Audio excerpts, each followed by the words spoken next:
Sabi lang nila yon, hindi nila alam yung nararamdaman ko bilang ang magulang. Masakit sa magulang na hindi mo mapaparal yung mga bata at nasa palaboy-laboy ka. Nagtitinda ako gulay, nangangalakal ako, nagluluto akong puto. Ba't sinasabi nila tamad ako? Pinipilit ko nga bumangon dahil nga ayoko rin nga itong nangyayari sa amin na nangingi kaming tulong sa sabungan, kung kani-kanino. Ang hirap na wala kang bahay.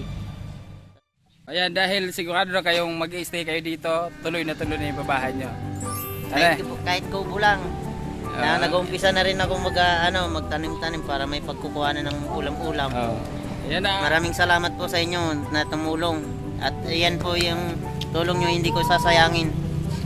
At itong na to, pagsisikapan ko talaga, double kayo, double sipag gagawin ko.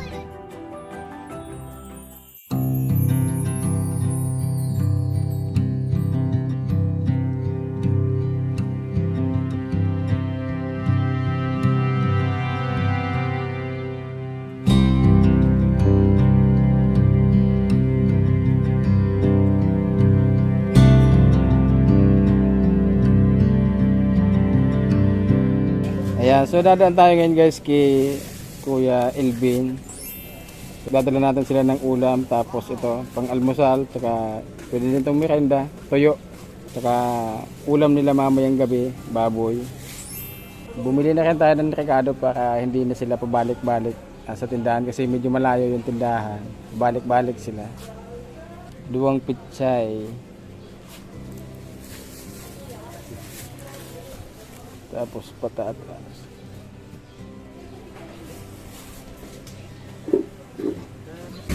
So ito na yung nabili natin. May kalahating sako ng bigas dito. So dadalhin natin sa kanila. Tsaka i-follow up na rin pala natin yung materialis na nabili natin kung na-deliver na. Na-deliver na, bossing. Yan Salamat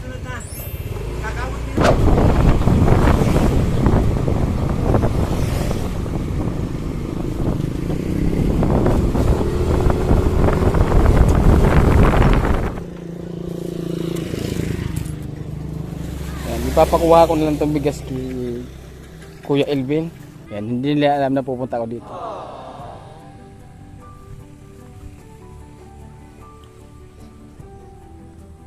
Ang sipag ni Kuya Elvin, no?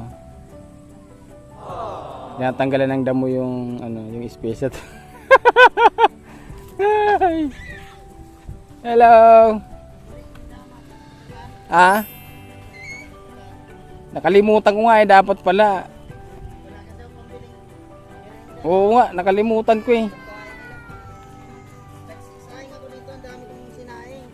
Wala lang ulam. Wala ulam. Inulam namin yung talbos ng gabi. Ito ang daming tinanggal namin bato dyan. Kaya nga, daming bato, no? Pero okay, magagamit natin yan, sir. Anong gagawin mo dyan? Para pag tagulan, ipapantay ko na lang sa lupa para hindi maputik. So dapat hindi ganyan nakatambak kasi Alisin ko yan. papasukin ng ahas yan Kung kailangan simentuhin natin yan, simentuhin natin, no? Oo, kasi ang nakakatakot yan. Tanim akong... Ay, wow! May tanim na dyan, Malunggay. Very good. Papuntang? Lalagyan mo ng kanal papunta doon? Oo. Kumain na kayo? Kumain na kami yung talbos ng gabi. Kalimutan ko talaga, sorry. Nagtatago ka? Naka-short? Ay, naka-short. Walang short? Ilaga mo na to, ate. Sorry, nakalimutan ko talaga yung ulam. May tuyo dito. Tapos ito, may karne. May bumili na ako ng rekado. Yung kompleto na yan, lulutuin nyo na lang. Yan, may toyo. Ay, ba't may toyo? Hindi, sisigang nyo pala to. Isigang. Hindi. Kasama yan dyan sa ano. Kasama yan dyan sa karne. Oh. Isigang nyo. Tapos yung iba pwede nyong adobohin kasi marami naman yan. Hanggang dito lang pala, sir. Sinukat niya. Sinukat niya hanggang dito. Labas na pala itong nyog. Ang labas tayo nyo. Hanggang dito. Sige, okay lang yan. Hanggang, ayan, inuumpisan ko na. At sayang naman na walang, habang andito ako, may pagkaanoan lang ng gulay. Oo. Ang layo ng tindahan, ang layo ng ano. Kaya Doon pa ako napunta, ang layo, nilalakad ko pa. kailangan mo ng bike dito, no? Kahit pa jack, para yung mga kalakal na pupulot, pag nakakita akong baka, Oo. lalagay ko na lang sa sako. Ayan, may kalakal na naman ako. So yan guys, magandang tanghali po. Yan, bumakat yung ano to, bumakat yung sombrero sa ano ko ah. So ayan, may good news kami sa inyo guys, no. Dahil ngayong araw po, pauumpisa na natin yung bahay nila. Yan, siyempre hindi mangyayari yan kung wala yung ating mga sponsor. Pasalamatan natin yung mga sponsor natin. Napakabilis po ng response ng ating mga sponsor sa panawagan natin na matulungan itong pamilya na ito. Kasi deserve nila ang tulungan. Yan, may anonymous tayong nagpadala. 3,280.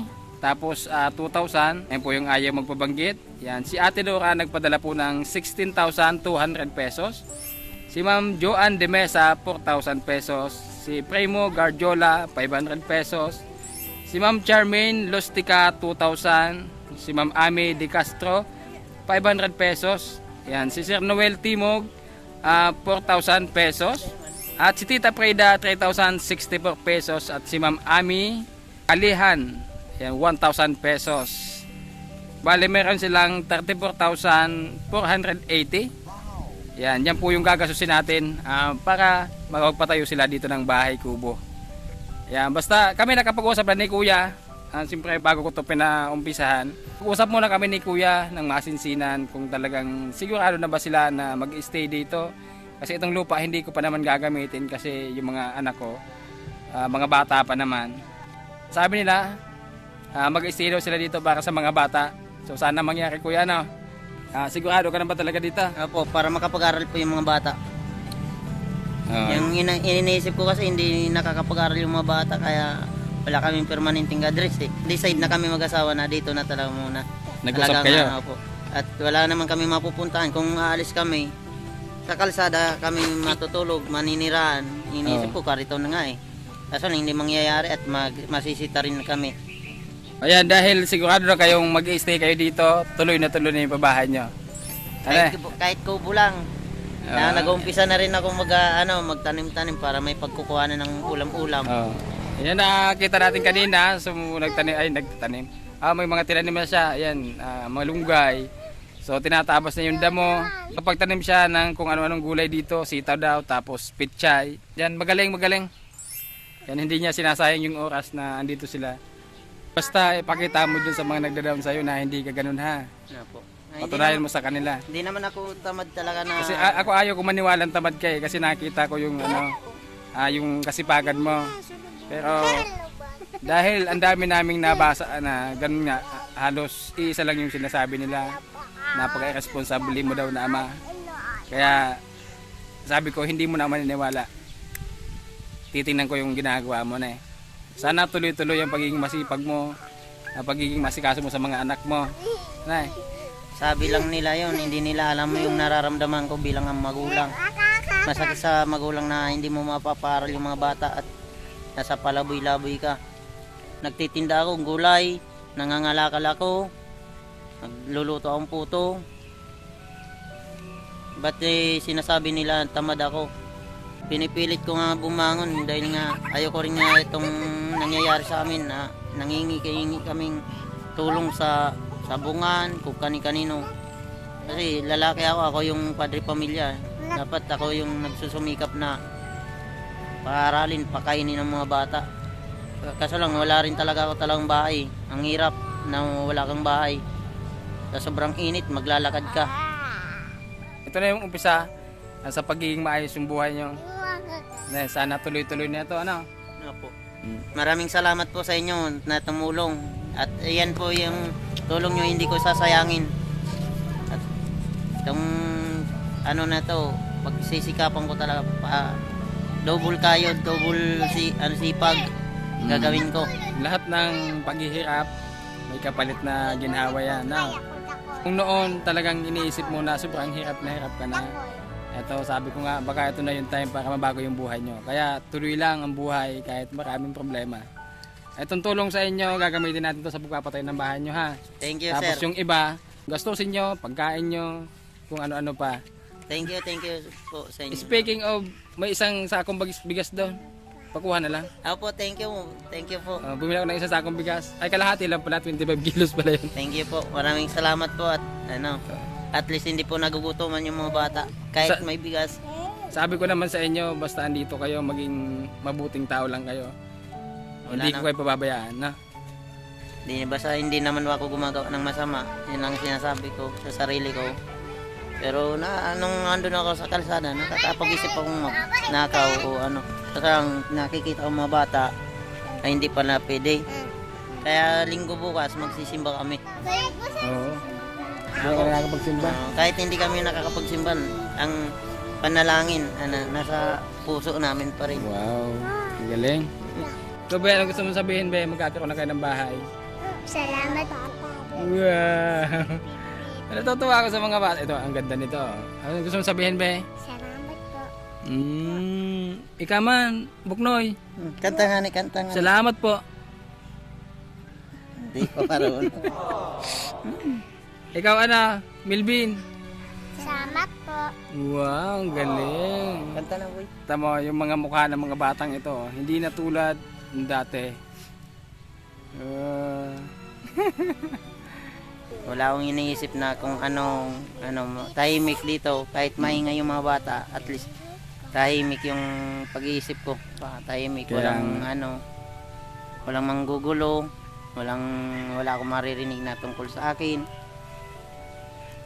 Yan yung ayaw mo. Kasi na-trauma ako dun sa kanila eh. Pag araw-araw nag-iinuman tungkol sa akin, ako laging inaaway. Ako yung hindi naman ako nakakahalubilo sa kanila pag inom.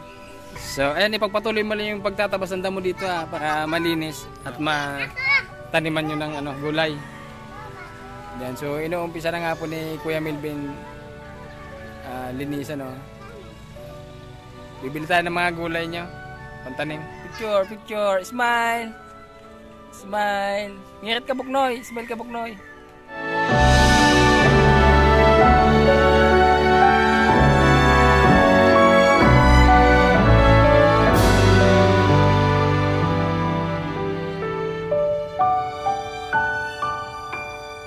Ito na po yung mga materials ni Kuya Elvin. Ayan, agad-agad pagagawa natin sila ng bahay. Ayos yung kulay ng pantali, kulay pink. Ito mga pako.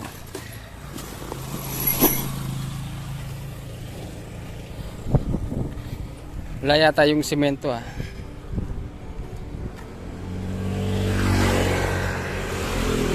Ayun. Diyan pala.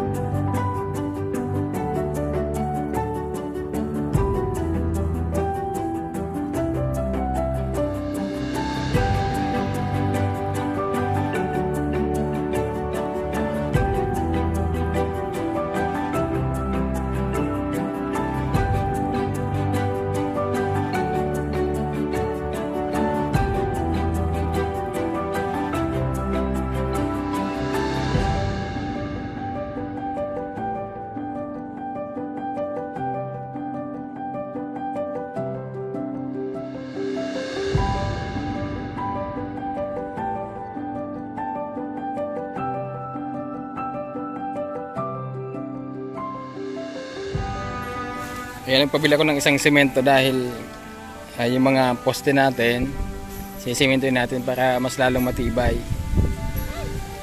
Matagal mabulok yung ating kawayan. Napakalapit lang dito ng kuhanan ng buhangin.